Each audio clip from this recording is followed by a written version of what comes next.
¿Cómo les fue el fin de semana, muchachas, muchachos? ¿Qué tal? ¿Bien?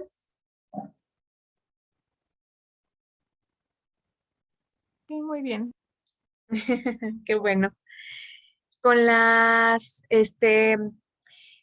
actividades que tuvimos la primera parte de nuestra clase del día de hoy, pues vamos a hacer una serie de, pues de diálogo. Un primer momento de nuestra clase va a ser un poco de diálogo sobre esto que revisaron, que bueno, en primer lugar tiene que ver un poco con figuras diferentes, ¿no? A las canónicas. Si nos vamos a solamente a los libros de arte, o digamos como a estas historias del arte contemporáneo, que son muy oficialistas, pues en realidad no nos enteramos de muchas cosas, ¿no? Tenemos que ir hacia otros lugares y esos otros lugares afortunadamente están muy a nuestra mano.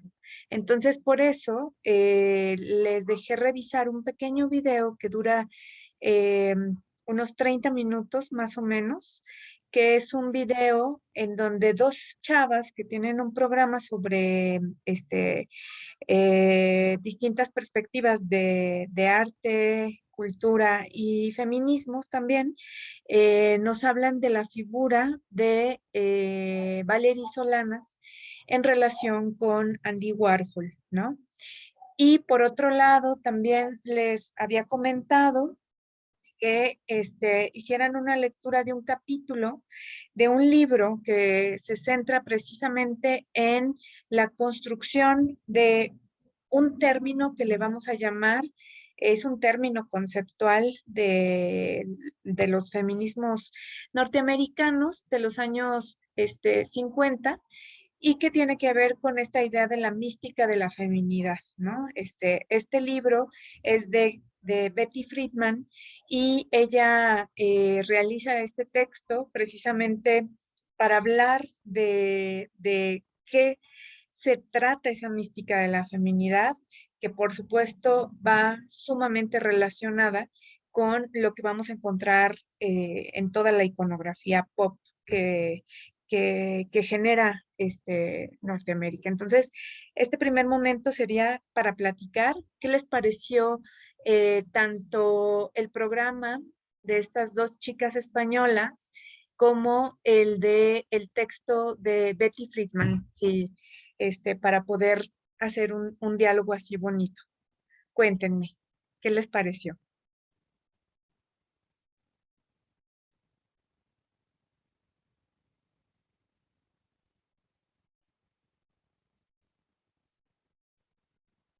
Voy a cerrar mi chat porque si no va a seguir sonando y sonando.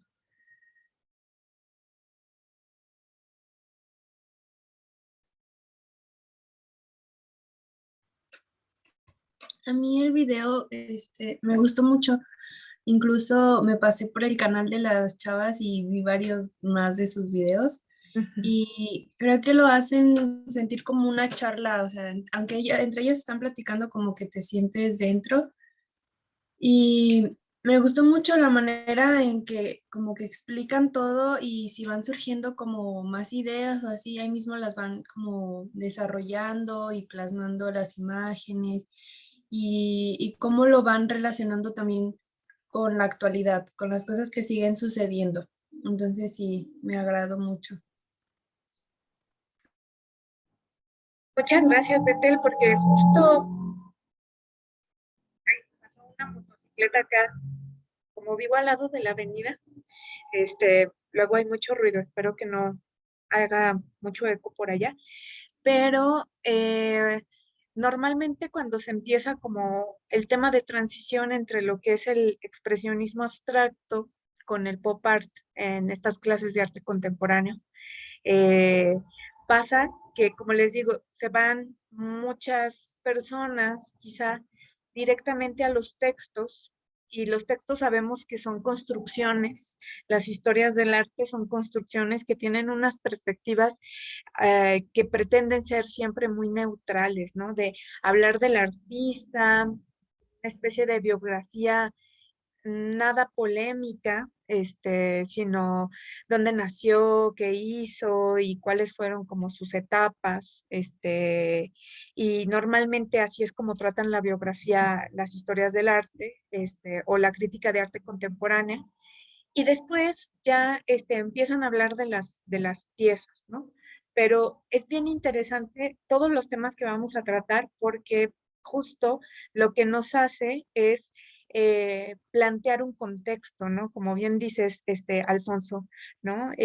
Porque precisamente ahí vemos a través de la figura de Valery Solanas lo que ocurre en un Estados Unidos muy crítico, ¿no? O sea, a Valery Solanas le toca vivir muchas de las cuestiones de violencias estructurales desde muy jovencita, ¿no? Como lo mencionan ellas, se escapa de su casa, luego se escapa de la casa en donde también está llena de violencia. Ella va a trabajar, este, digamos, en esta línea de la explotación sexual que pues, eh, desde siempre, pues, pero que es como más eh, cruda de la que muchas veces nos quieren hacer ver, en realidad, y a partir de este personaje, que es Valery Solanas, nos damos cuenta de muchas otras cosas, ¿no? Y que lamentablemente a ella, cuando se habla de su obra, nunca se habla de su obra precisamente, sino que se habla directamente de la relación que tuvo con Andy Warhol y más allá de la relación, haciendo un contexto de esa relación, se habla inmediatamente diciendo la que le disparó a Andy Warhol, ¿no? Cuando pues ella tiene muchas cosas más y que si vemos el tratamiento que las mismas chavas colocan en el programa, hablando de otros ejemplos norteamericanos o artistas que también tienen pues esta relación con la violencia directa, ¿no? Y que incluso cometieron feminicidio, no se les llama de esa manera al plantear sus obras, ¿no? Eh, Nos acercamos pues a una polémica que es importante y que va a estar durante todo el siglo XX, desde antes pues, pero que en este siglo XX es cuando se conforma el discurso precisamente que lo personal es político, ¿no? Y que por lo tanto hablar de lo que es público implica las cuestiones personales o privadas y que hablar de lo político, de lo privado, es hablar de lo público o de lo político, ¿no? O sea, que no hay esa, que cuando se pretende hacer esa separación, es una separación de género, es una separación muy cómoda porque lo que hace es colocar a los asuntos privados como una cuestión, eso, privada, y los asuntos públicos como una cuestión pública, como si así fuera la fórmula, cosa que no es. Pues precisamente el hecho de que muchos sujetos, en este caso la mayoría femeninos, estén condicionados al espacio doméstico, eh, pues eso hace que esas condiciones sean precisamente políticas, ¿no?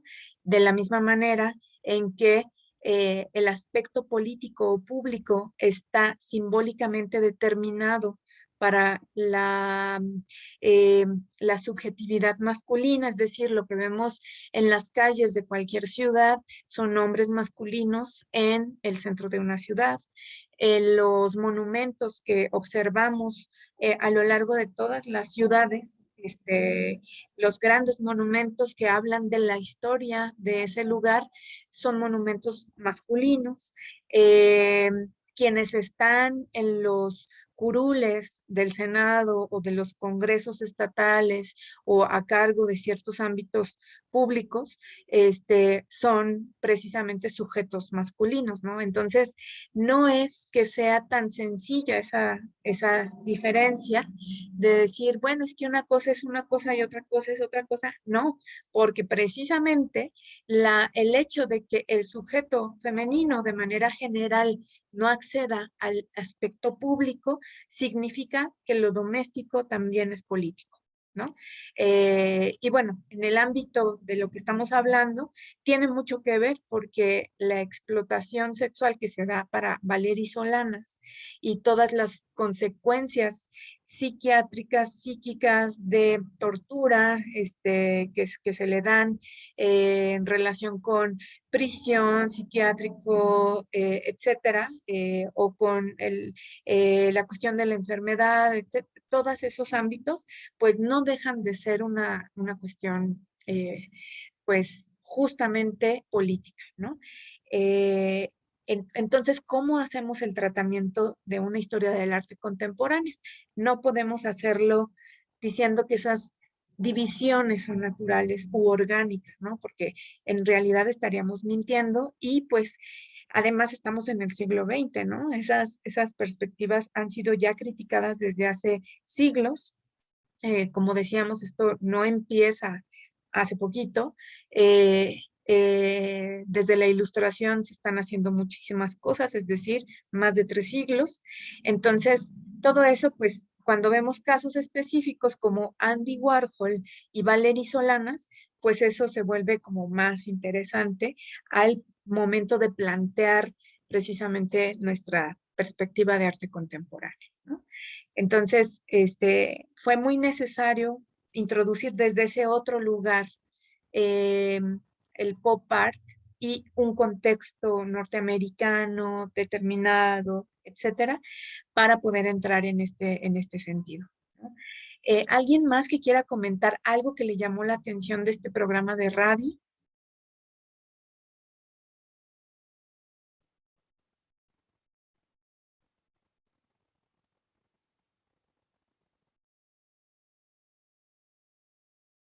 ¿No? Bueno, entonces vamos con la segunda parte, que es la cuestión de la mística de la feminidad. ¿Qué es la mística de la feminidad? Este, ¿Cómo la trata Betty Friedman?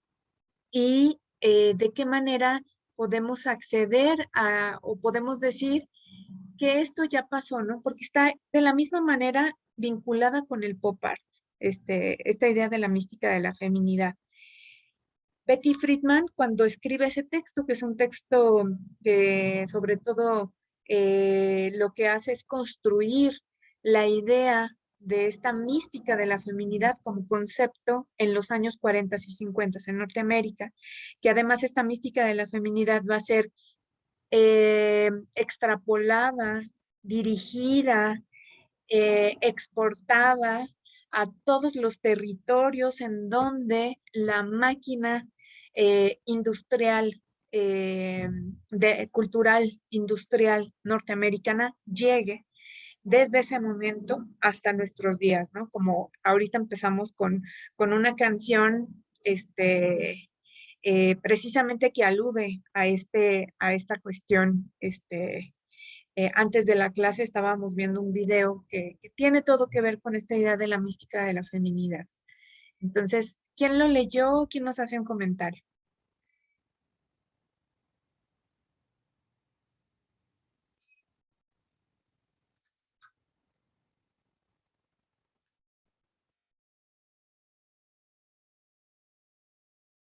¿No lo leyeron?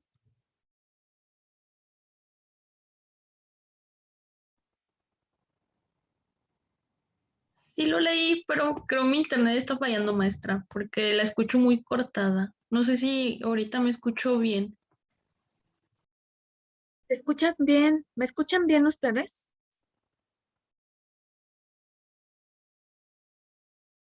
De pronto como un poco robotizada, pero es por momentos poco.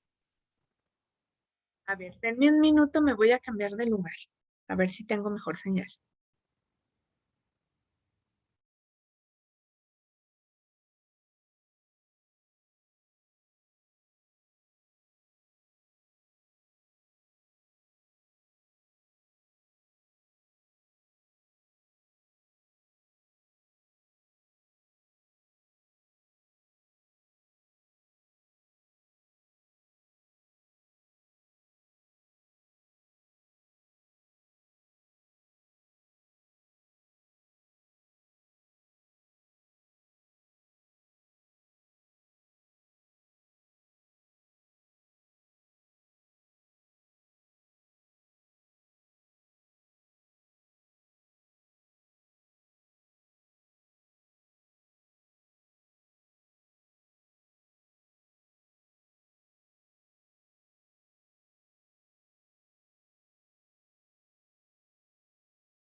Bueno, a ver si me escucho mejor de este lado, estoy más cerca del modem.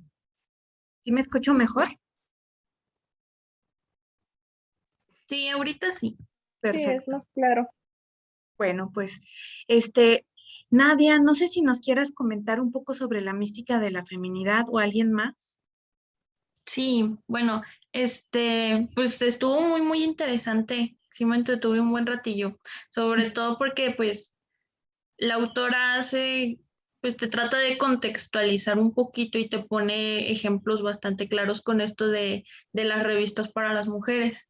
Y que pues las editoras que estaban antes, que ya están grandes, pues dicen, no, pues es que son cosas completamente diferentes y pues cuando llegan los hombres de la guerra, pues empiezan a tomar otra vez estos lugares y las mujeres se ven desplazadas y pues como que sí está ese cambio bastante claro.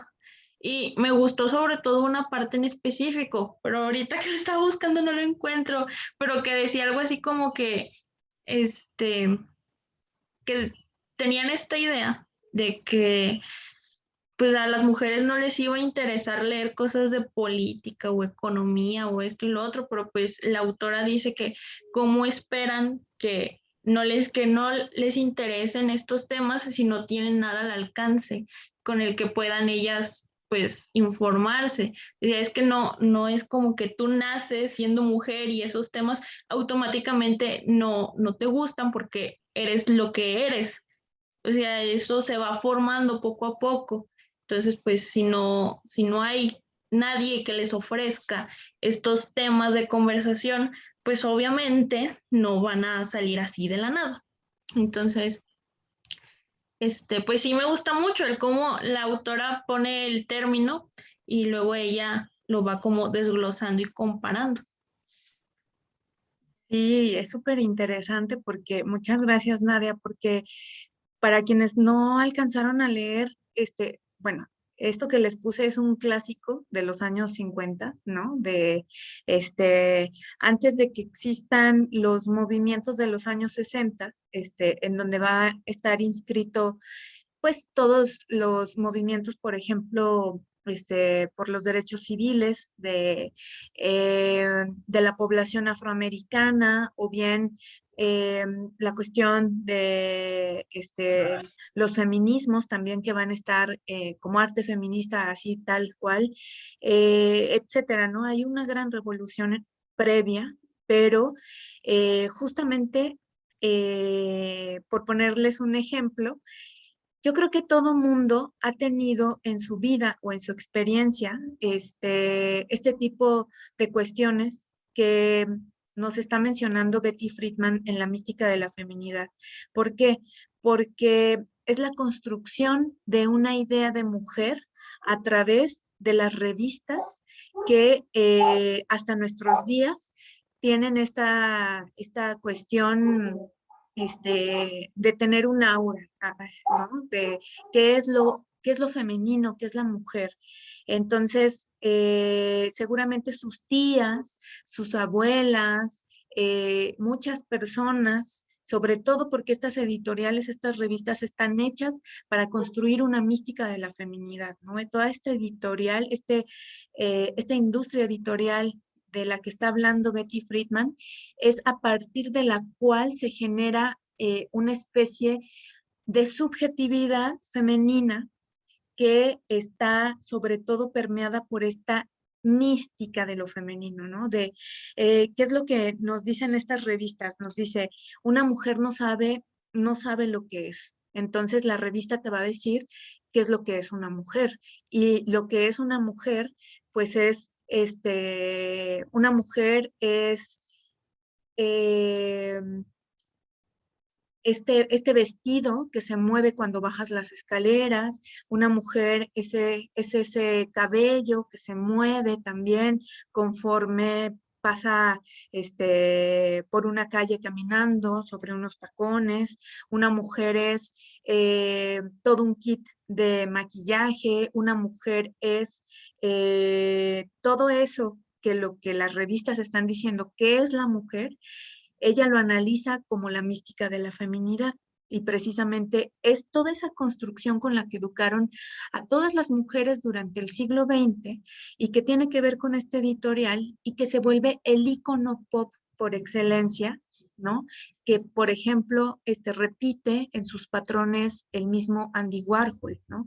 Que es Marilyn Monroe, es ese vestido que se mueve con el viento en en un lugar, es una chica hermosísima con labios perfectos y dientes perfectos, que está llevando un pastel, que es un icono pop también, norteamericano, mientras le canta las mañanitas en inglés súper sexy a el presidente de Norteamérica.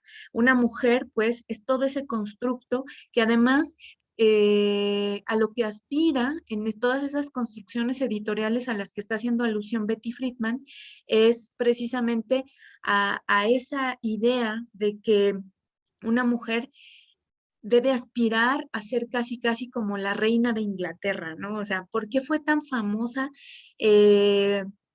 Elizabeth en Inglaterra y en determinado momento también como ícono pop, por supuesto, y por supuesto Lady Di, ¿no? O sea, ¿por qué se centraba tanto la atención de los medios en estas industrias culturales que decían que muchas de estas mujeres querían ser como, como ellas, ¿no? O sea, de lo que se preocupaban era de conseguir al mejor, precisamente, marido entre todos los maridos posibles, que qué mejor marido que una especie de rey o príncipe, en esta idea del príncipe, ¿no? De la que se apropia Norteamérica a partir de su construcción cultural en ese momento, ¿no?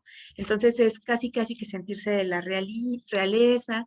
Esa mujer es una mujer que podría salir en una revista, ¿no? O sea, esta idea de crear la mística de la feminidad, de que todas las mujeres se imaginen cuando se visten a sí mismas ser parte de una portada de una revista. Eh, Cuando se arreglan o hacen de su vida algo, ¿no? Es esta idea de ser esa construcción, esa mística, ¿no? Ahorita me dices ese fragmento porque me quedé con duda de cuál es el que te llamó la atención. Incluso dice que Betty Friedan, que a ella le da un escalofrío porque era prácticamente lo que vemos en estas revistas, es lo mismo que decía este, pues el sistema totalitario nazi, cuando a las mujeres les decían tres cosas. Una mujer se limita a su cuerpo para ser madre, o sea, Kinder, Küche y Kirche, o sea, las tres palabras en alemán que es Kinder, los niños, Küche, que es cocina, y Kirche, ¿no? Que es eh, bueno, cocina, Küche, ay, se me fue la otra, Kirche, cocinar, tener hijos y, ay, no me acuerdo de la otra, perdón. Pero ese es un lema nazi, ¿no? Kinderküche y Kirche. Kirche. Ahorita lo encuentro. Si me ayudan ahí a teclearlo, pero es un logo nazi, también de propaganda, y pues la mística de la feminidad afirma que pues que una mujer no sabe lo que quiere y que por lo tanto pues también todas estas revistas van a construir, como decía Nadia, las revistas de este tipo no nos van a hablar de política, porque a la mujer en su mística, en la construcción de su mística de esa feminidad, no hay que hablarles de política, y si se les habla va a ser para decir a dónde fue el príncipe, a dónde fue la reina, a dónde fueron de vacaciones, qué casas se compraron, qué vestidos se llevaron, etcétera, etcétera, etcétera, ¿no? O sea, ¿de qué se tratan esas revistas? Y podemos hacer un análisis bien interesante a partir de esto, por ejemplo, con las revistas en México. Todo mundo ha visto revistas en México, no importa que estudiemos arte, que estudiemos lo que sea, ¿no? Todo mundo ha tenido una relación con estas revistas sentimentales, que es una educación sentimental que identifican a estas cuestiones, ¿no? A ver, Nadia, ¿cuál es el fragmento que más te llamó la atención a ti? Sí, mire, aquí ya lo escribí en el chat. Dice, las ideas no son como los instintos naturales que brotan de la mente en estado puro, se comunican a través de la educación de la palabra impresa. Y pues es eso, o sea, es que sí, es como un adoctrinamiento, porque pues toda esa información que, que está alrededor de esas mujeres en aquellos años, pues es todo lo que ven y todo lo que tienen al alcance. Entonces, ¿cómo esperan que, que se interesen en otros temas, que hagan otras cosas, que digan otras cosas, si prácticamente las estaban amoldeando a un tipo, a un estereotipo? Y además, bueno, todavía nos moldean de esa manera, ¿no? O sea, las revistas fueron sustituidas por todo un sistema masivo de redes sociales en donde lo que estás viendo es lo mismo que estaban en estas revistas que está criticando pues, precisamente Betty Friedman, ¿no?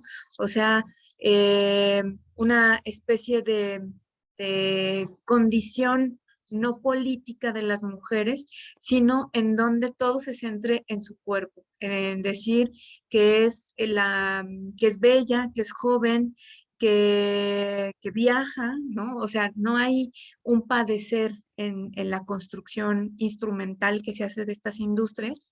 Eh, y decía, por ejemplo, algo también interesante que está en relación con lo que nos dices, Nadia. Dice Betty Friedman que hay una cosa muy interesante de ver cómo es que, así como ahorita nos están vigilando las computadoras y las máquinas, ¿no?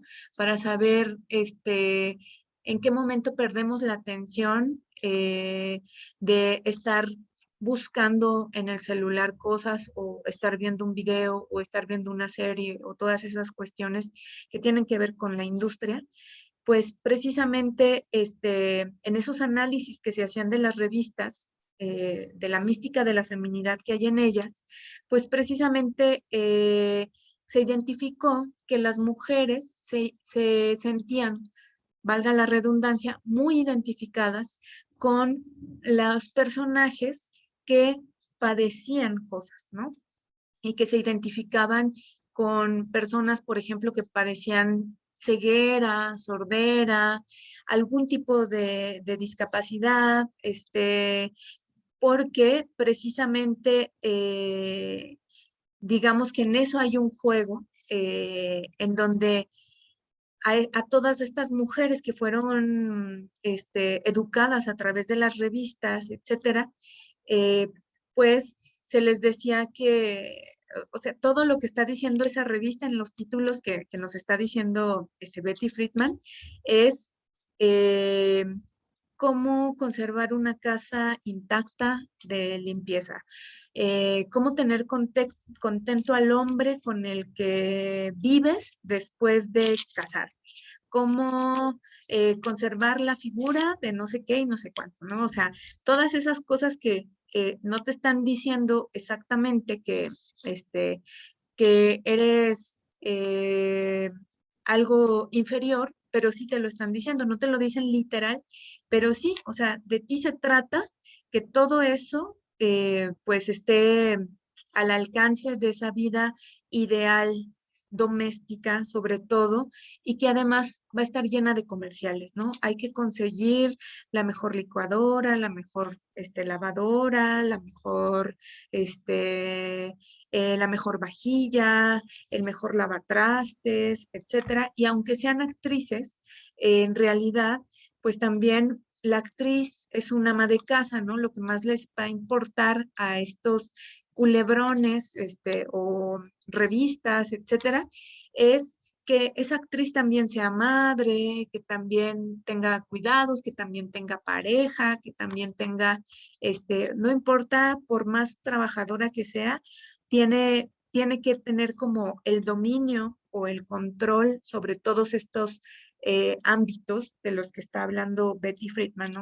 Así se crea una mística de la feminidad en donde hay que cumplir con un rol que es muy difícil cumplir porque pues ese rol tiene que ver con la belleza absoluta a partir de un imaginario eh, y que además esta mujer construida a partir de estos elementos industriales pueda decir que lo más maravilloso que le ha pasado es precisamente ser eso, ¿no? O sea, conseguir la mística de la felicidad. Ah, muchas gracias, Nadia. Exactamente, era iglesia. Se me borró el, la palabra Kirche, que es precisamente iglesia.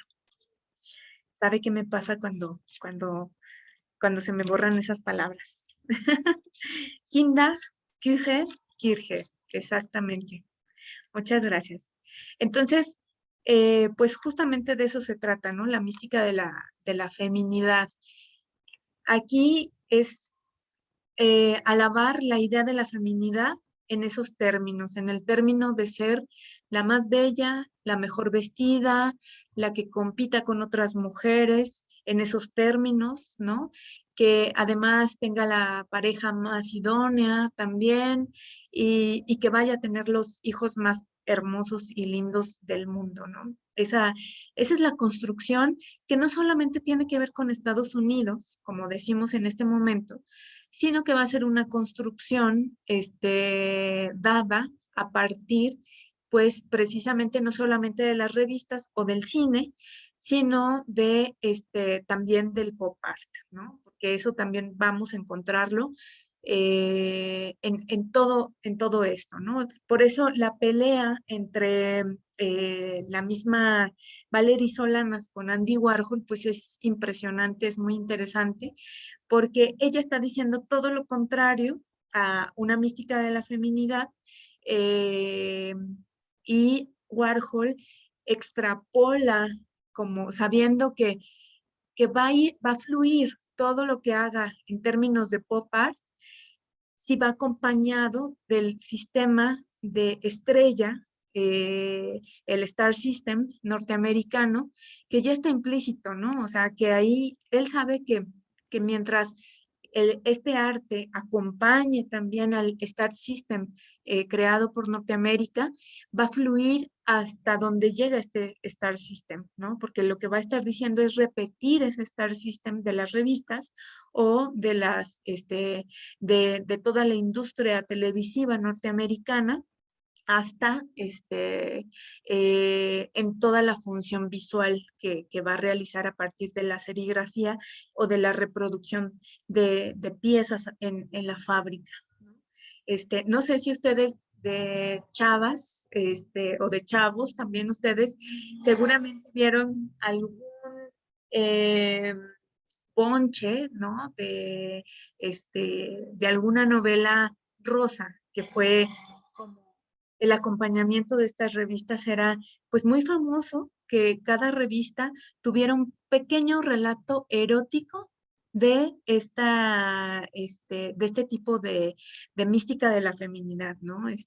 En español, uno que fue como muy importante y que acompañó una revista que fue un ícono de estos sentimientos o de esta educación sentimental, fue Cosmopolitan, por ejemplo, ¿no? Y una de las escritoras en español fue muy famosa porque era Corín Tellado y fue de las más leídas en los años, desde los años 70 hasta los años 90, ¿no? Y ahí se construyó toda una idea de erotismo femenino que consistía en que un hombre que además estaba muy bien posicionado, quizá económicamente, se había quedado viudo, y un estudiante que iba a hacer su servicio social, empieza a cuidar a los niños como servicio social, pero al mismo tiempo hay una especie de enamoramiento entre este hombre viudo y esta joven estudiante y ¿no? O sea, esta estructura cliché, pues, de una narrativa erótica. O muchas películas que se tratan de esto. A ver, díganme algunos ejemplos que les vengan a la cabeza.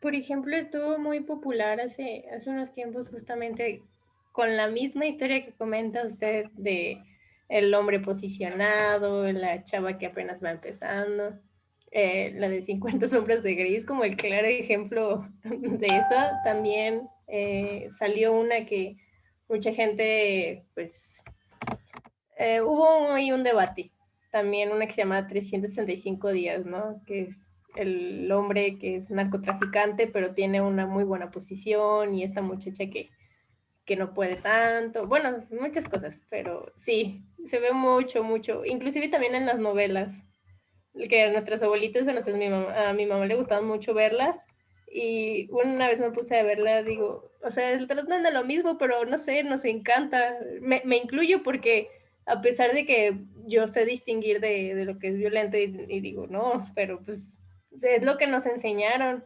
y es muy difícil como quitar esa mentalidad, pues es lo que nos venden, es el entretenimiento de nuestras familias, nuestras mamás. Claro, porque el sistema de las telenovelas fue traído de Norteamérica. Es un invento y es un programa eh, de cultura industrial que se trae desde Estados Unidos y se inaugura en México a partir de un esquema norteamericano, ¿no? Y es la repetición y repetición y repetición de lo que nos está diciendo Betty Friedman en este libro, la repetición de la mística de la feminidad. O sea, estamos muy cercanos a esto. Y aquí con el pop art y con todo lo que tenga que ver con el arte contemporáneo, no se sientan como que, ay, no, yo no he visto. Claro que sí, todos lo hemos visto, ¿no? Eh, y justo lo que nos toca es hacer estos análisis de cultura popular o pues de la industria cultural que nos viene, porque nos heredan muchas cosas. Incluso si podemos ser un poquito con un ojo antropológico, fíjense cómo la gente en México, en general, todas y todos, cuando nos enojamos o cuando cuando nos peleamos, cuando nos sentimos o cuando tenemos como una reacción emocional, toda esa reacción emocional nos las han enseñado estas formas, ¿no? Las telenovelas.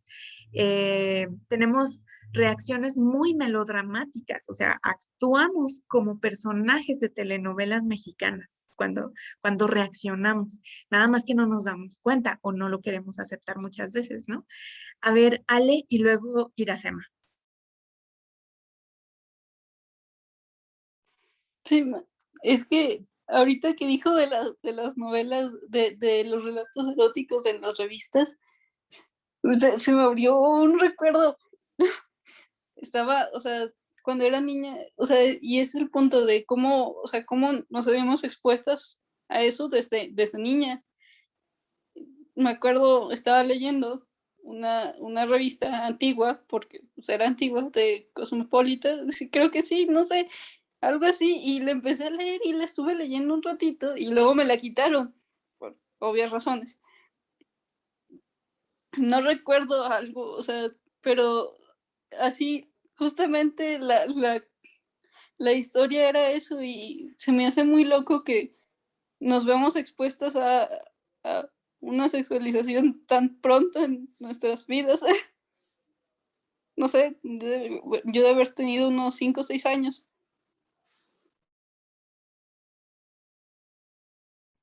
Claro, porque además todas estas revistas nuestra familia las tenía en los baños y así, ¿no? O sea, ahí te las aventabas. Yo comparto esa idea, Ale. Mi tía tenía un bonche en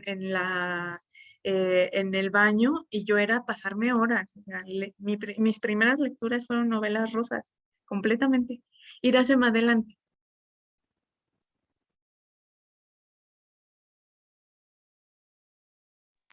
Listo, ya me escuchan, ¿verdad? Ah, bueno, ayer justo estaba oyendo pues un video de dos abogados, eh, y ellos estaban hablando sobre pues la situación de las mujeres en las cárceles, cómo es que engloba pues muchas cosas que no solemos pensar, porque pareciera que casi siempre que pensamos en una cárcel o en las personas que cometen delitos, pensamos en hombres. Y muchas veces se suelen justificar sus actos porque siempre tenemos al hombre como impulsivo, como que no piensa tanto, y la mujer sí debe ser tierna y debe ser pues como todo lo bueno. Y lo malo llega cuando una mujer entra a una cárcel, y cuando hay cárceles de mujeres, porque casi todas son abandonadas por sus familias o incluso por la misma sociedad, como el por qué no pensó en sus hijos o hijas, por qué no pensó en todo, y en los hombres no solemos pensar esas cosas. Y entonces sí, me hizo mucho ruido todo eso, y justo pues ahorita que estamos conversando también que mencionaron que en un principio, cuando ya las cárceles de los hombres las tenía el gobierno, las de las mujeres pues las cuidaban las monjas. Y era como esta idea de que, bueno, ella está como desviada por el mal camino y hay que enseñarla cómo ser una buena mujer, como si el hombre justificamos todas las cosas malas que hace porque es hombre, y la mujer se juzga mucho más, y entonces le vemos un remedio a sus actos porque pues ella es buena, ella por nacimiento es maternal, ella ve primero por sus hijos, ella. Y sí me causó mucho eso, porque creo que pocas veces realmente pensamos en eso hasta que estamos en la situación o hasta que escuchamos que alguien habla de eso, en cómo es que nos han incluso llenado de estereotipos los comportamientos. Como si una mujer hace un drama, es porque está loca, es porque es hormonal, y si el hombre lo hace es porque es impulsivo. Y tenemos una línea muy tajante que divide el comportamiento del hombre y la mujer, y no damos espacio a que haya un sinfín de maneras de expresar un sentimiento o no sé, lo que sea. Muchas gracias. Sí, porque bueno, el sistema carcelario, que también vamos a ver, por ejemplo, cuando veamos los movimientos civiles y el arte en relación con los movimientos civiles, sobre todo con una crítica al sistema carcelario o penitenciario, que es el que hace Angela Davis, justamente tiene que ver con eso, ¿no? Además de que las cárceles están llenas de sujetos racializados, es decir, que todos los delitos están construidos para las personas con menos recursos económicos, porque el delito, por ejemplo, de violación, solamente se planteó para proteger a las mujeres hijas de familias burguesas, ¿no? O sea, en realidad un delito de violación no se desarrolló para proteger a todas las subjetividades, ¿no? Ni a hombres ni a mujeres de manera general, sino para las hijas de los burgueses, porque precisamente, o sea, si hubiera sido para todas y para todos, pues cómo nos explicamos la explotación del esclavismo norteamericano todavía hasta el siglo XX, ¿no? Que las mujeres prácticamente, las de ascendencia afroamericana, pues eran explotadas en sus corporalidades para tener hijos y tener mano de obra barata, hijos hijos e hijas que nunca iban a tener una libertad, ¿no? Sino que iban a nacer como esclavos o esclavas, y que iban a ser explotadas de la misma manera en la que fueron sus padres, ¿no? Eh, Como se hace todavía pues con los animales, ¿no? Entonces, todas esas cosas, todas esas contradicciones, pues no las vemos, y son las que precisamente están vinculadas con este tipo de construcciones, ¿no? Como lo está diciendo Betty Friedman. Este libro es viejísimo, pero desde hace años, o sea, desde los años 50, nos está diciendo cómo se construyó esta mística de la feminidad que todavía nos comemos, ¿no? Que todavía tenemos una relación muy fuerte con ella. Y por supuesto, también dentro de esa mística de la feminidad hay una mística de la masculinidad, ¿no? Porque entonces el hombre también, para poder definirse como tal en este sistema heteronormativo, tiene que ser un hombre que tenga así en términos de posesión, a una mujer como la de la mística de la feminidad, ¿no? Una mujer perfecta, una mujer que pueda tener hijos, una mujer que no piense en política, que, etcétera, todas estas condiciones, ¿no? Dice Marce, es súper molesto cuando llegan a decir que si nos enojamos es porque andamos en nuestros días, ahora que lo mencionó Iracema. Sí, exactamente, también. Todo eso tiene que ver con no hablar de esas cosas, ¿no? Por eso la mística de la feminidad, una de sus victorias es hacer que la mujer, como dice Betty Friedman ahí, pueda decir, qué maravilla es ser ama de casa y qué maravilla es ser madre. No porque la maternidad sea algo malo, ni que tu espacio común sea algo malo, ¿no? Sino más bien por cómo se construye con negaciones aparte de las mujeres sobre todo, ¿no? O cómo es que un sistema en el que toda esta población va a trabajar de gratis prácticamente, funciona para que al que está en el sector público sí le paguen, mientras que todo lo que hace que funcione a- para aquellos sujetos, pues precisamente esté invisibilizado, ¿no? Toda la labor de cuidados, toda la labor doméstica, toda la labor de trabajo realmente que está implícito ahí.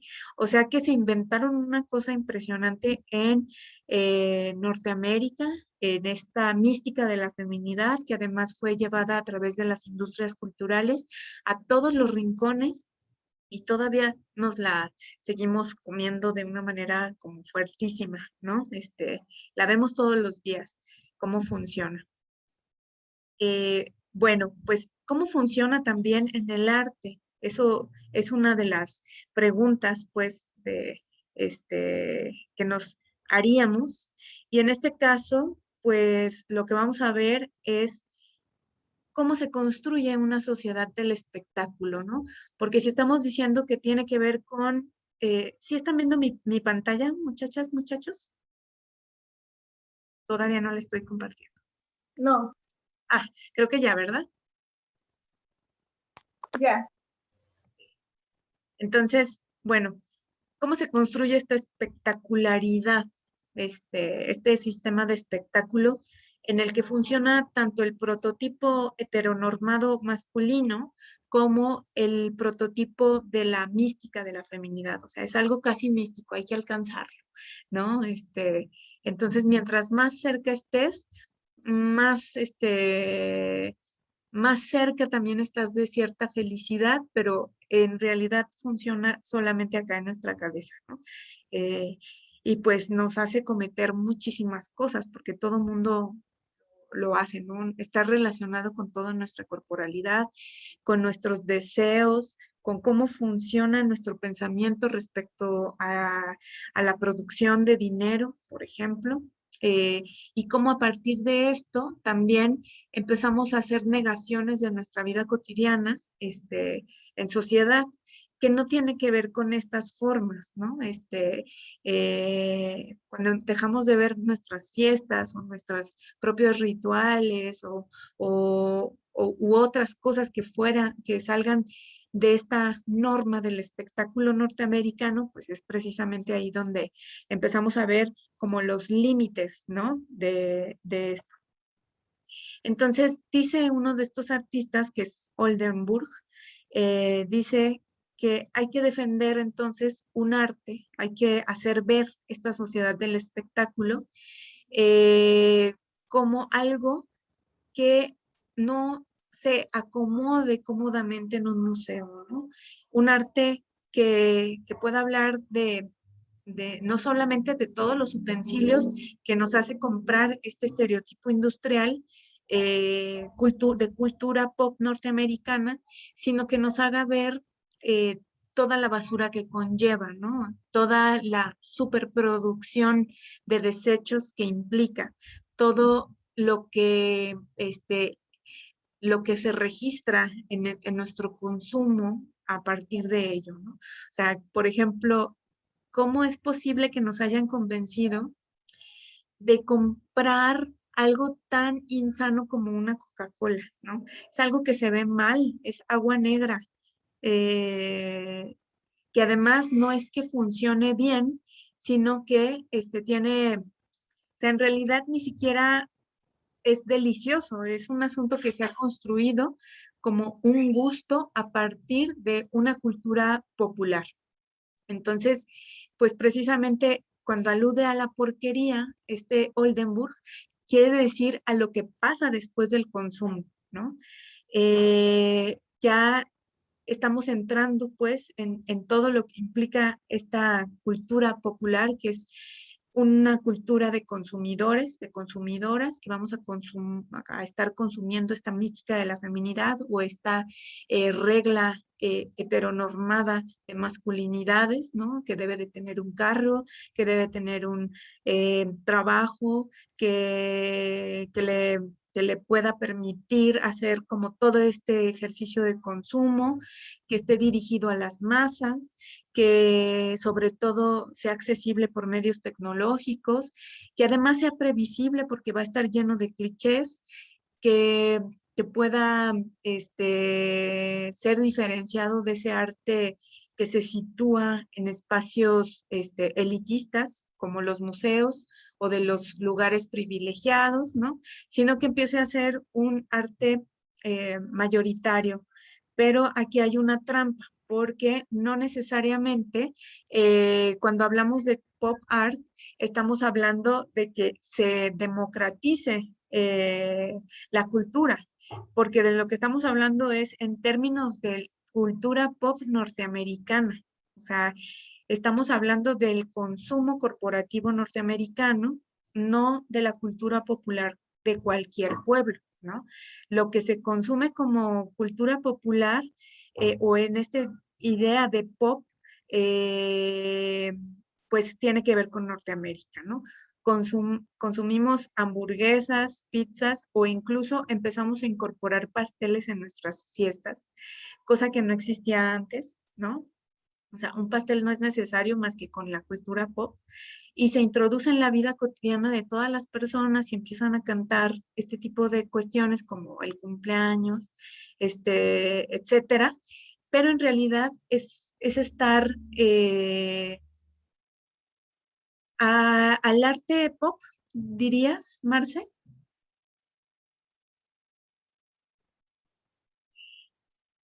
Sí, en términos de que solamente estamos hay una especie de idea fantasmal, ¿no? De, ay, dejamos de consumir un arte elitista que tiene que ver con el arte moderno que está en los museos, ¿no? Y entonces ahí en los museos está Pollock y está Rothko y está todo lo que consiguieron para el MoMA y para el Guggenheim y para todos estos museos norteamericanos en la época de los años 20 y 30. Entonces, esa idea de gran arte, arte moderno, como lo había dicho Greenberg, pues precisamente tiene esa forma elitista de la institución y el circuito, ¿no? Pero también podemos decir que el pop art es un arte corporativista y elitista en el sentido en que no es una cultura popular, no es una cultura popular territorializada, ¿no? O sea, no tiene que ver con nuestras cotidianidades, sino que más bien tiene que ver con una construcción de un gusto muy norteamericano de lo que es popular. Y para el norteamericano lo que es popular, pues es la Coca-Cola, la sopa Campbell's, las pizzas, todas estas corporaciones, comprar en ciertos lugares, vestirse de cierta forma. Y por supuesto que en eso hay elitismo, ¿no? Hay un elitismo corporativista que además es muy criminal porque estas instituciones o corporativos, pues lo que hacen es asentarse en territorios en donde tengan eh, menos restricciones para construir esta distribución de productos a nivel masivo, ¿no? Como como Venezuela, con la harina pan, ¿no? Exacto. Pues, que ya es mucha más la que se distribuye más de la que es hecha en Estados Unidos que de la que es en sí misma hecha por Venezuela. Exacto, ahí hay un sistema por ejemplo, de toda la materia prima, pues claro, está en los territorios centroamericanos o latinoamericanos o asiáticos o de ciertos lugares que no tienen estas restricciones, ¿no? Y entonces lo que hace es hacer todo un circuito económico.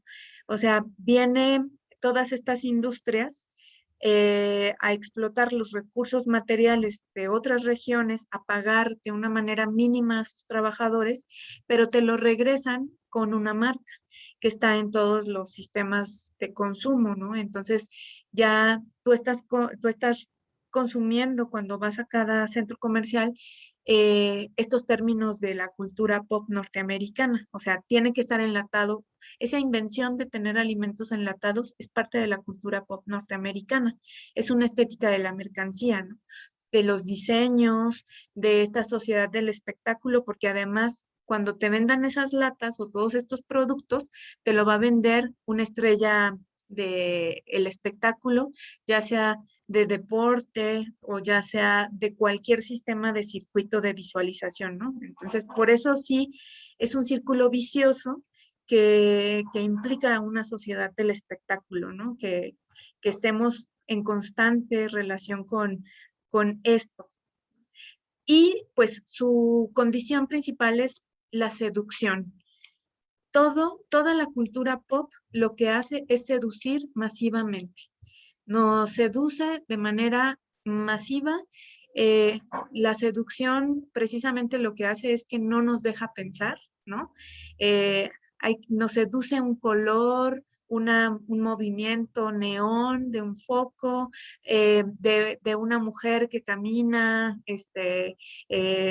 tomándose una Pepsi y que sea perfecta y etcétera, ¿no? O sea, la seducción es la consigna y esa es la consigna de la cultura del espectáculo. Hay que confirmar todas esas cosas, ¿no? Ahí se reafirma todo el descontrol que percibimos, pero del cual muchas veces no nos damos cuenta, ¿no?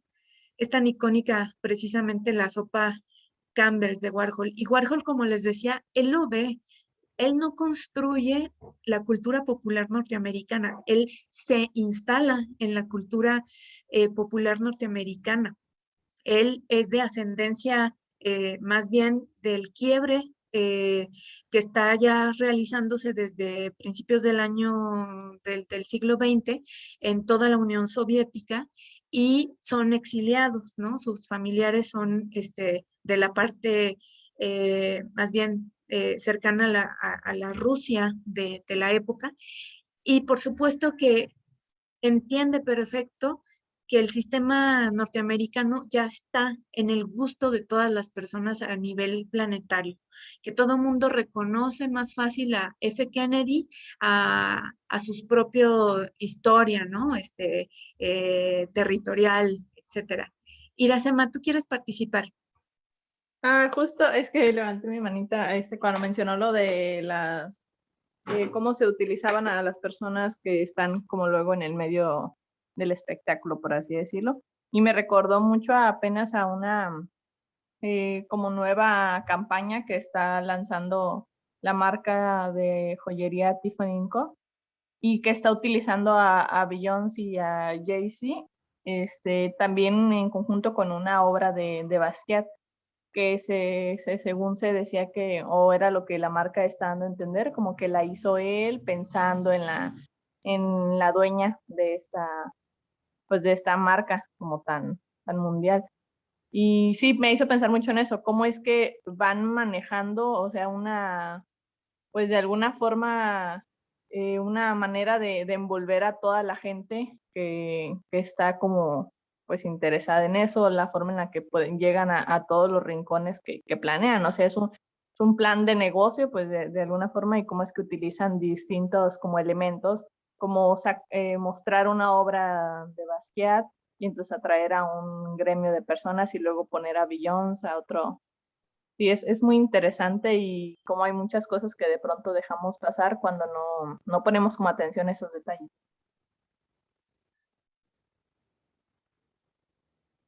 Claro, y está, dice Gil que también como Kennedy y Jackie, que justamente eran tratados como celebridades y que fueron el estándar y figura de que hablamos con esta lectura, ¿no? Y además que son la contraposición, como lo que decíamos ahorita de Betty Friedan, como al principio del siglo XX, todas estas revistas que construyen la mística de la feminidad, su referencia tiene que ver con las monarquías europeas, ¿no?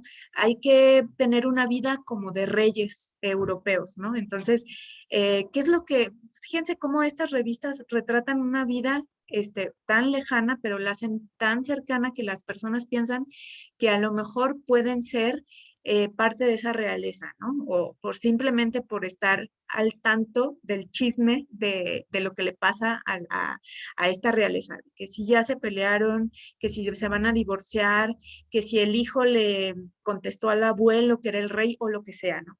La construcción de estas figuras, justamente, como el mismo Jackie y Kennedy, eran la forma simultánea de la realeza, no europea, sino norteamericana, ¿no? Y en esta función que cumplían, precisamente tiene que ver con trasladar estos imaginarios de nobleza, aunque se la pasaran súper mal, porque en realidad no se habla de toda la construcción terrible que tienen, ¿no? O sea, cómo los tenían que levantar prácticamente a jeringazos para que pudieran estar parados frente a las cámaras, porque pues se pasoneaban un montón o cosas así, ¿no?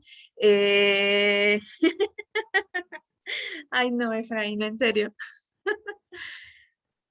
Exactamente, esa es la idea, ¿no? O sea, no quiero ser, ya soy, es esta parte. Entonces, es este tipo de cosas que hasta están en nuestro lenguaje, ¿no? De, claro, mi reina, claro, mi rey, claro que tú eres el más chido de todos y yo también soy la más chida. O sea, son todas esas cosas, ¿no? Que se construyen a partir de estas cuestiones, pues que finalmente pues es el arte, y ahí es su impacto, pero unido a la industria cultural, pues mucho más, ¿no?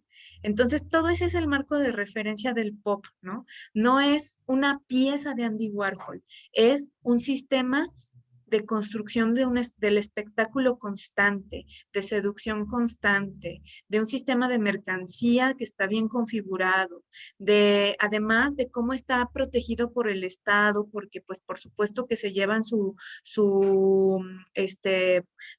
dinero cada vez que una compañía se instala en una ciudad, que además tiene que ver con cómo se circulan todas estas cosas a través de los medios masivos y que son sistemas fascistas, que hay una exacerbación nacionalista. Podemos ver que cuando se inicia la cultura norteamericana, pop, fíjense cuántas canciones hay que hablan sobre Norteamérica. O sea, Norteamérica es súper nacionalista, a todos lados llevan sus banderas, en todas las películas sale una pinche bandera norteamericana, en todos lados está el bikini norteamericano, el short norteamericano, etcétera, ¿no? O sea, hay American Woman, cuántas versiones hay de esta canción, etcétera. O sea, hay una exacerbación nacionalista en la cultura pop norteamericana que además las demás personas también abrazan, ¿no? En todos los territorios, porque hay mucha gente que dice,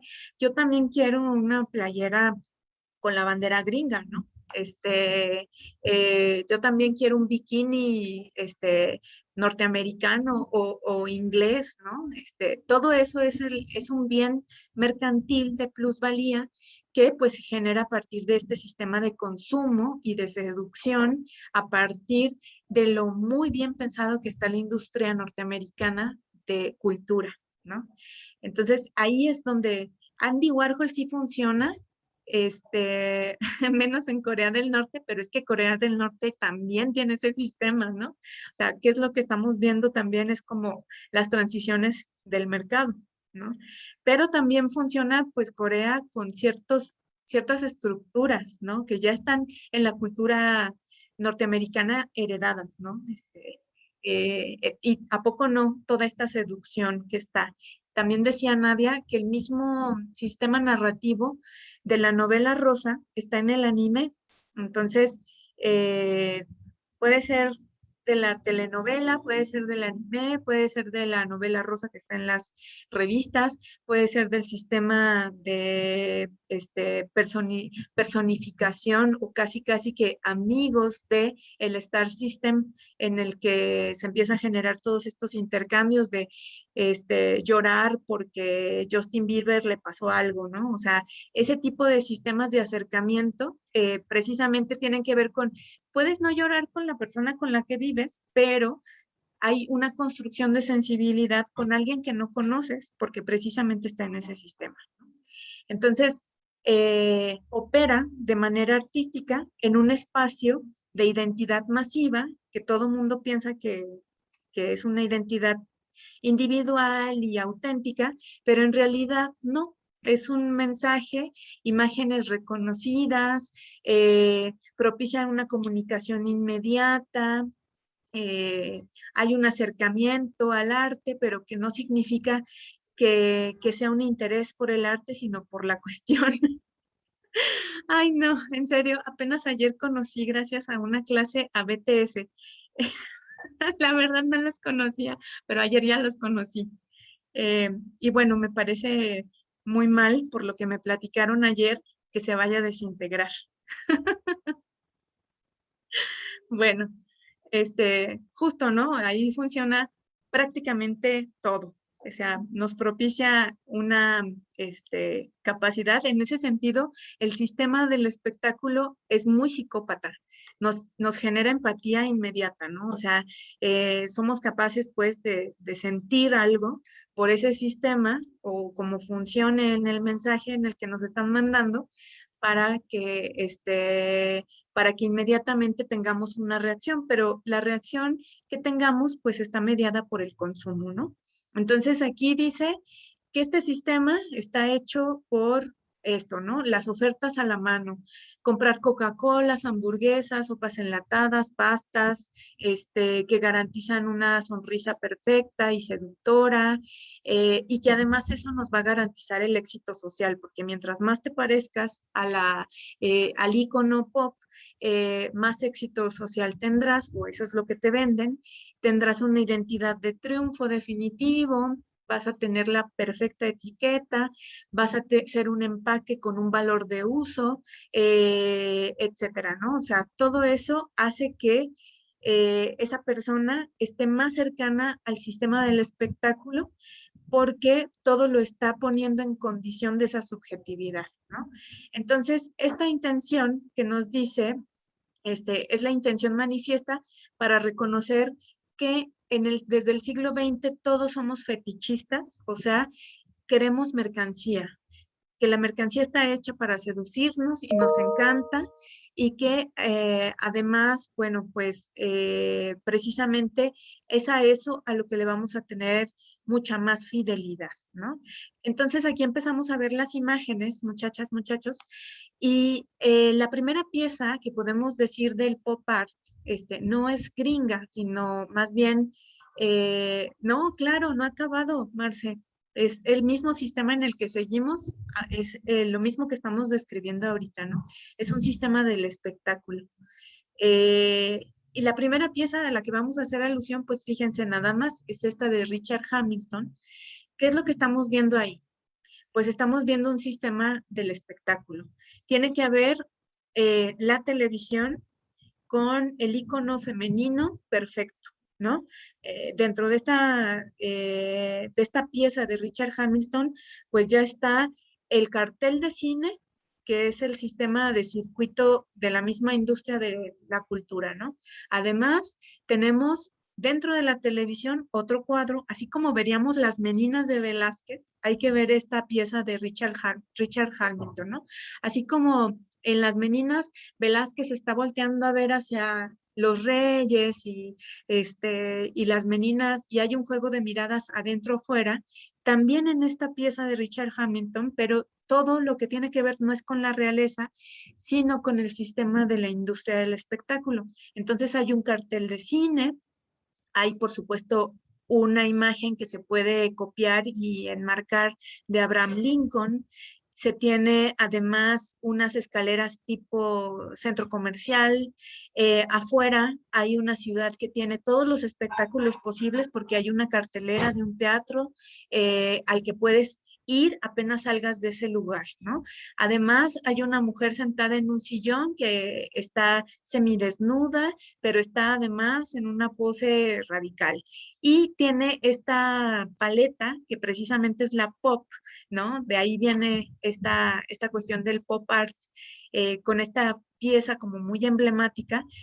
El hombre tiene que ser este tipo de hombre, por supuesto, en la cultura pop, ¿no? Es un hombre blanco, musculoso, alto, seguro de sí, en una posición casi casi que de un atleta griego, de una escultura. Este departamento debe de tener como lo más actual en tecnología. Claro que estas piezas pues son de antes de los años 50. Dice Dice Iracema que ella sería una decepción para esa ideología. Afortunadamente, dice aquí Marce, pareciera que el pop art no se hubiera acabado, pues lo seguimos viendo en la actualidad. Marilyn Monroe va a ser la imagen principal de la belleza femenina y la mujer perfecta, exactamente. También dice Iracema que sería la decepción. Qué bueno, Iracema. Yo creo que varias acá. También Luis dice, se me hace increíble que está tan impuesto e idealizado el sentimiento nacionalista en Estados Unidos y un error o fallo tan grande como el Festival de Woodstock hoy en día es un referente y los festivales de música casi casi que aspiran a ser igual. Claro, habría que analizar todos estos festivales masivos, ¿no? Y lo que implicaron. Además, su relación con otra parte que también es muy interesante de analizar, que es todo el sistema, pues de la alteración de la conciencia, ¿no? Porque cada vez se ha hecho mucho más sutil, mucho más radical también.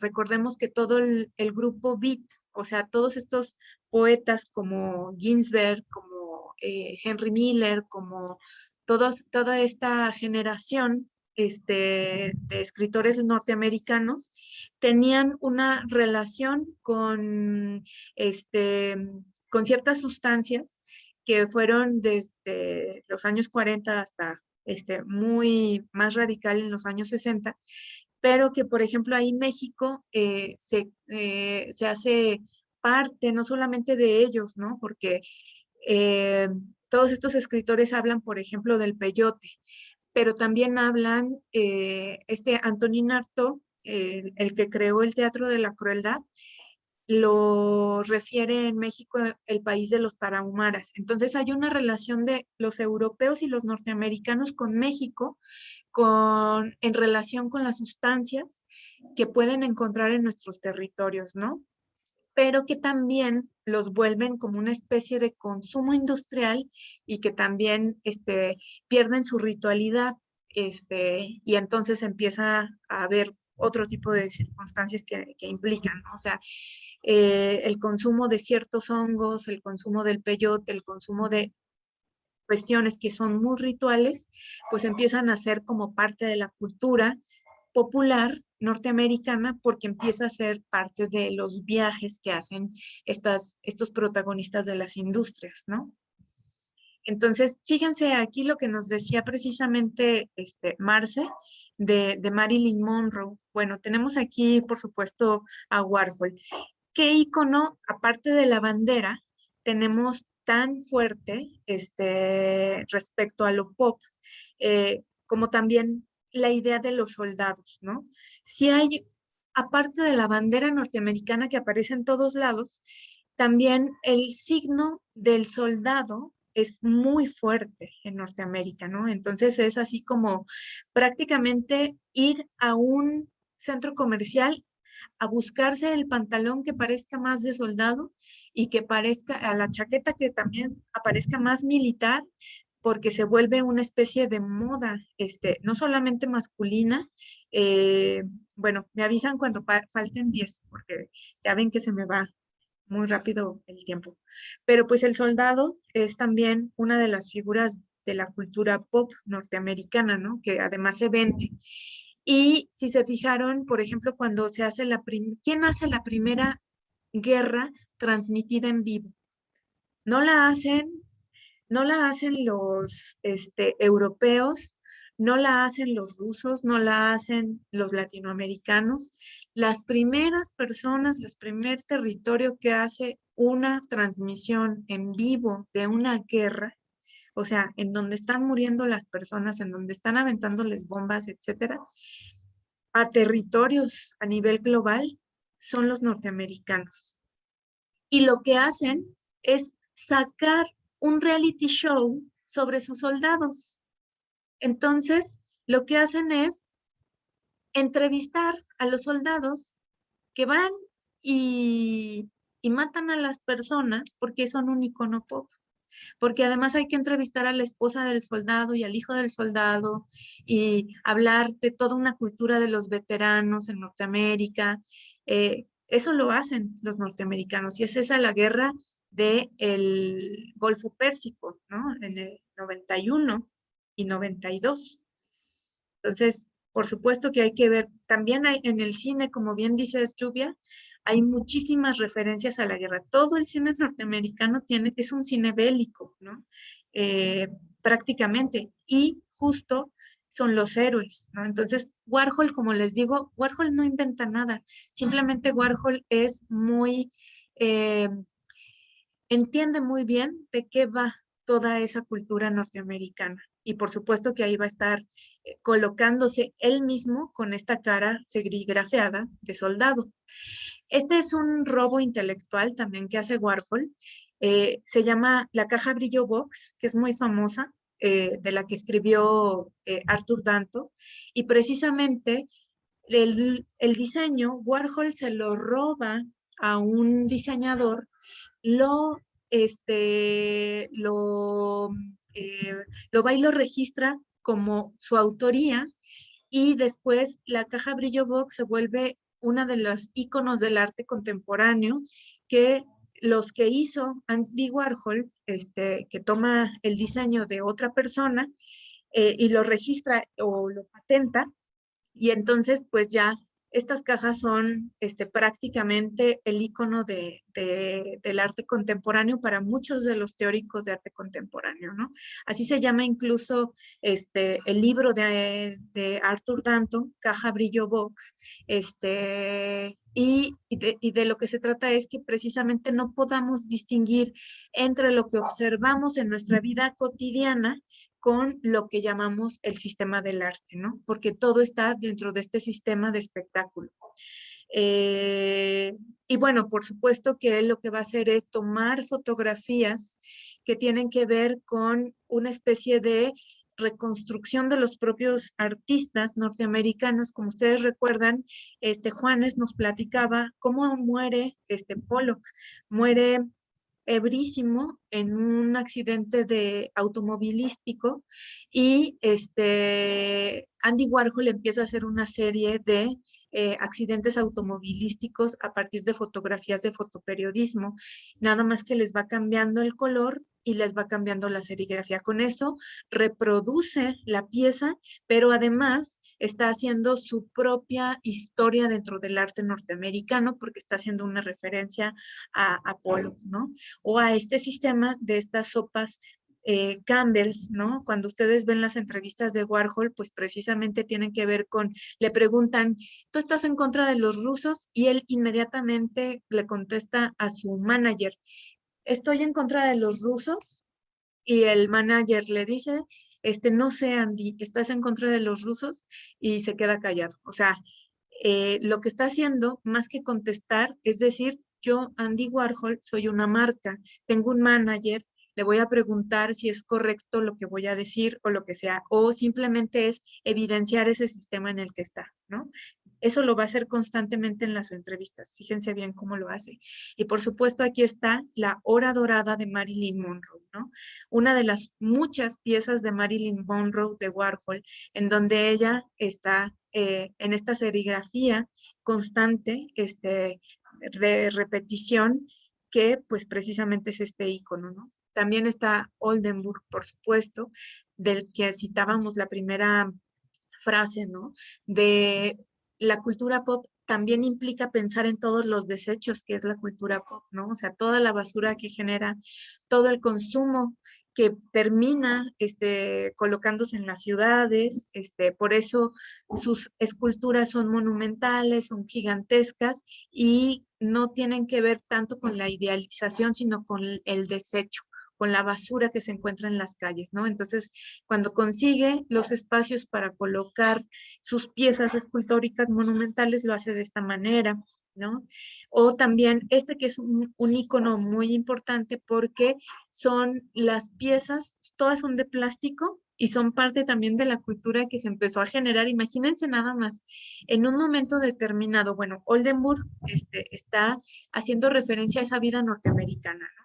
Esa vida norteamericana de plástico, en donde en una casa podían tener en una mesa un pastel, un pie o una nieve que fueran de plástico y que se pusieran en la mesa como adornos, ¿no? Como en muchas de las casas también de México, que se compraban frutas de plástico para ponerlas en fruteros, y que pareciera que siempre había fruta fresca en la casa cuando todo era una cuestión plástica, ¿no? Uvas, manzanas, etcétera, pero esto es traerlo a colación precisamente a partir de esto. Seguro que ustedes han visto esto en alguna casa cercana, ¿no? Exacto, a mi abuela, por ejemplo, le gustaba mucho a mi abuelita, dice Marce que a ella le gustaban, ¿no? Le gusta comprar estos artículos, además son caros, es plástico, ¿no? Y guardan polvo, entonces hay que estar como sometidos a pero es esta idea de belleza, ¿no? Esta idea de que es la manzana perfecta, hecha de plástico, que además se debe conservar de esa manera. Bueno, esta es una de las piezas de Oldenburg. Esta es otra, que es una monumental, que es muy, muy norteamericana. Esta cereza, precisamente que tiene que ver con la fuente de sodas.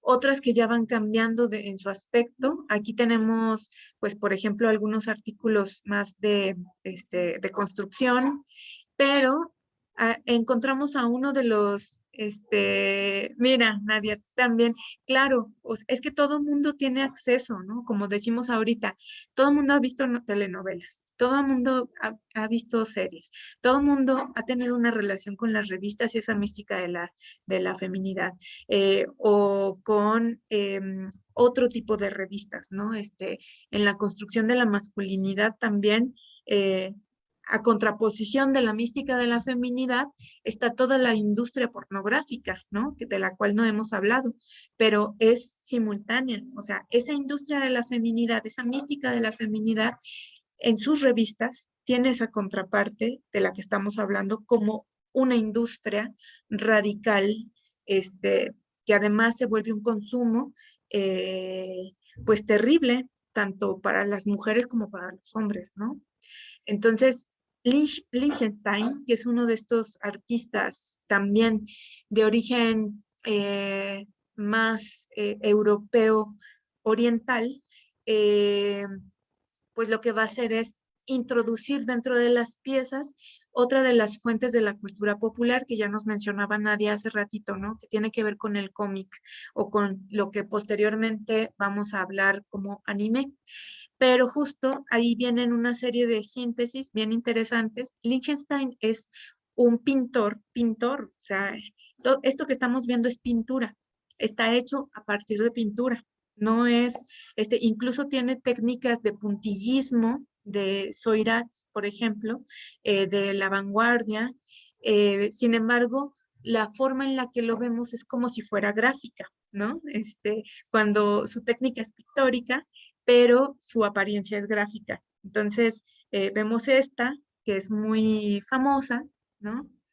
Que vuelve a hablar de los soldados, que vuelve a hablar de la línea de fuego, del hambre, de cómo sufren estos personajes, pero ahí lo que vemos como protagonismo son las armas o el sistema armamentista norteamericano. A ver, ¿quién me dice esta masterpiece de Liechtenstein, pues precisamente a quién les recuerda de los grandes pintores de la época europea, sobre todo española. ¿A qué pieza de arte les recuerda esta pieza de Liechtenstein?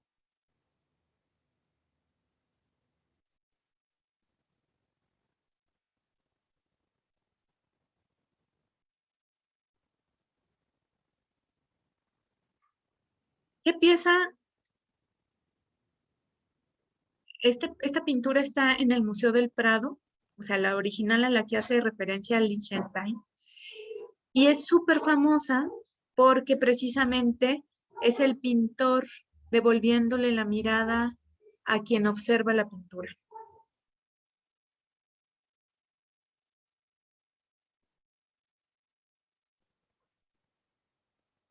No, acuérdense que incluso hasta Michel Foucault hace un análisis de esta pieza de este pintor español, de Barbita. ¿Serán A las ver, meninas? Bueno, con lo que dices exactamente, exactamente, gracias, Efraín, sí. Las Meninas de Velázquez, exacto. Es una referencia completamente a las Meninas de Velázquez, esto que está haciendo Liechtenstein. ¿Por qué? Porque lo que está hablando es de una obra maestra de arte, es una masterpiece, y además está diciendo que va a ser la pintura o va a ser como el más connotado de los pintores de Nueva York, porque acuérdense que todas estas ideas que se trajeron por la vanguardia hacia el territorio norteamericano para inaugurar todos los sistemas del arte, pues estaban haciendo referencia a un momento de la pintura. Entonces, si en las Meninas observamos que el lienzo de Velázquez está de espaldas y esa pintura nunca la podemos observar, o sea, no sabemos qué es lo que está pintando Velázquez, sabemos que es a los reyes, ¿no? Por el análisis de Foucault. Pero en este caso también tenemos el juego de miradas, uno hacia adentro de la pintura, otro hacia afuera, como lo hace constantemente Velázquez, y además el lienzo también está de espaldas, y además está haciendo alusión a toda la cultura popular de los cómics norteamericanos, pero además aparece como gráfica, pero en realidad es pintura, ¿no? O sea, toda esa cuestión que parecería sencilla, pero en realidad es no es un espejo, incluso ahí está como el bastidor, ¿no? Entonces es todos los guiños que está haciendo este artista que es Liechtenstein hacia la cultura o la tradición pictórica de la cual está haciendo referencia, ¿no? Vamos con otra, este también es del mismo pintor, y bueno, aquí ya va a empezar a introducir otra de las cuestiones que a la pintura le va a interesar durante todo el siglo XX, porque no es que la pintura desaparezca después de que Rothko hace la capilla Rothko, ¿no? Con los monócromos generales, sino que va a haber, así como para los inicios del cine hay una influencia muy fuerte por parte de la pintura, porque así es como se construye un cuadro audiovisual y toda una composición interna, así como el cine voltea a ver a la pintura cuando nace, o la misma fotografía voltea a ver a la pintura o a la gráfica o a todos los recursos visuales de estos sistemas escópicos, pues hay un momento en que la pintura va a voltear a ver a la fotografía y al cine, ¿no? Y entonces sus cuadros van a empezar a aparecer más fotogramas que pinturas. Y este de Liechtenstein es un cuadro que es un cuadro necesariamente influido por el cine, porque es prácticamente un fotograma, ¿no? O sea, es un acercamiento, un tipo de toma y además, pues nos está hablando de un icono también del cine norteamericano. Este es muy fácil. ¿A qué artista está haciendo referencia a Liechtenstein con esta pintura? Ya vimos Velázquez, ya vimos cine, ya vimos otro. ¿A quién está haciendo referencia con esta pintura? También es muy famosa y es de vanguardia.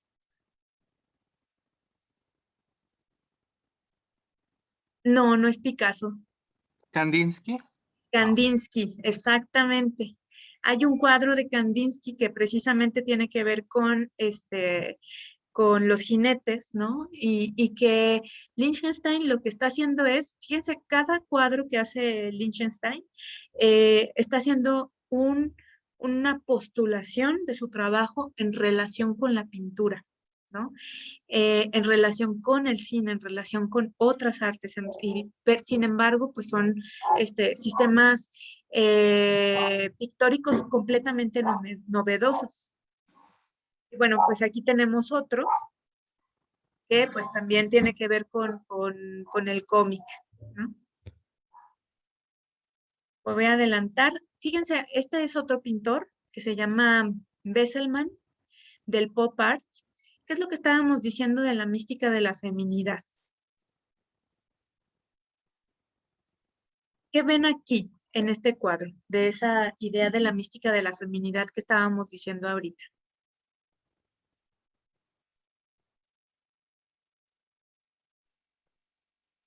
Es una mujer rubia, ¿no? Es una Con los construcción. labios pintaditos, pezones Exacto. súper rosas. Los pezones son perfectos, claro. Seductora, hay una sexualización. ¿Qué más, qué más, qué más?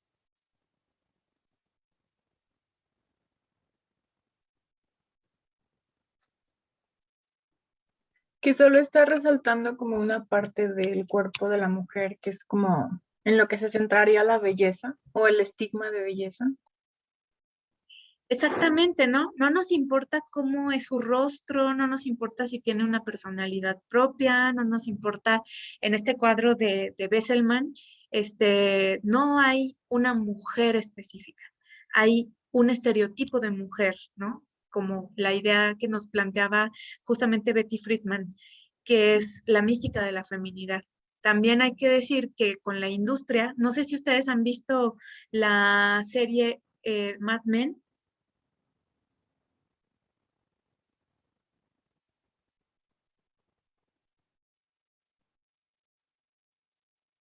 Sí, no, bueno, se las recomiendo porque nos ayuda mucho, pues, por ejemplo, a esta parte, a toda la construcción norteamericana, ¿no? Desde los años 40 hasta los 70. Es una serie que se centra en las agencias de publicidad norteamericanas. Pero justo una de las cuestiones es que, fíjense cómo a veces conviene romper los estereotipos de género para el mercado porque como el cigarro estaba asociado, por ejemplo, para que estaba asociado por estereotipo de género para que solamente fumaran los hombres durante mucho tiempo, era muy mal visto que las mujeres fumaran. Una de las primeras formas de romper los estereotipos de género en función del mercado fue comenzar a hacer comerciales en donde las mujeres fumaran, ¿no? Y había un estereotipo de mujer que fumara, ¿no? Entonces tenía que estar la mujer con una boquilla de estas larguísimas, con un cigarro muy estilizado, con una boca pintada de esta manera, ¿no? Súper roja, con una dentadura perfecta, con un peinado también, perfecto, en una noche, en donde el humo pusiera todo el ámbito así más, seductor, y entonces a las mujeres se les empieza a permitir fumar, pero porque conviene, precisamente para la industria. Y Norteamérica es quien empieza a hacer este tipo de cuestiones, ¿no? Con abrigo, exacto, Luis, o sea, tenía que ser muy Coco Chanel, ¿no? El estereotipo de la mujer fumadora, completamente. Abrigo gigante de piel, ¿no? O sea, que sea súper explotador de las otras especies. Carísimo, de París, por supuesto, ¿no? Bueno, muchachas, muchachos, ahorita se nos acabó el tiempo de la clase, pero pues estamos en esto del pop. Está bien interesante, la verdad. Pero bueno, vamos a seguirle. Vean los comerciales que pusieron sus compañeras y compañeros, pero complementen esa actividad, busquen comerciales de los años 40 en México o bien en Norteamérica para ver cómo se construye esta mística, ¿no? O sea, hasta qué punto logramos ver todavía estas cosas en nuestra vida cotidiana. Entonces, bueno, pues esa sería la consigna. Y vamos a seguir con este tema porque nos faltan muchas cosas que decir de cómo funciona y quiénes son los agentes más importantes de esto, ¿no? Estamos viendo ya Lichtenstein, estamos viendo Warhol, estamos viendo Besselman, estamos viendo, pero nos va a faltar, por ejemplo, una Bárbara Kruger, etcétera, ¿no? Entonces vamos a hacer un ejercicio ahí. Les voy a dejar las actividades, pero les adelanto que van a ir a las revistas de su casa, que tengan sus abuelas, sus tías, sus tíos, y van a conseguir una revista, de la que sea, porque vamos a hacer un ejercicio para el viernes, ¿va? Bueno, pues muchas gracias. Aquí dejo de grabar esta sesión.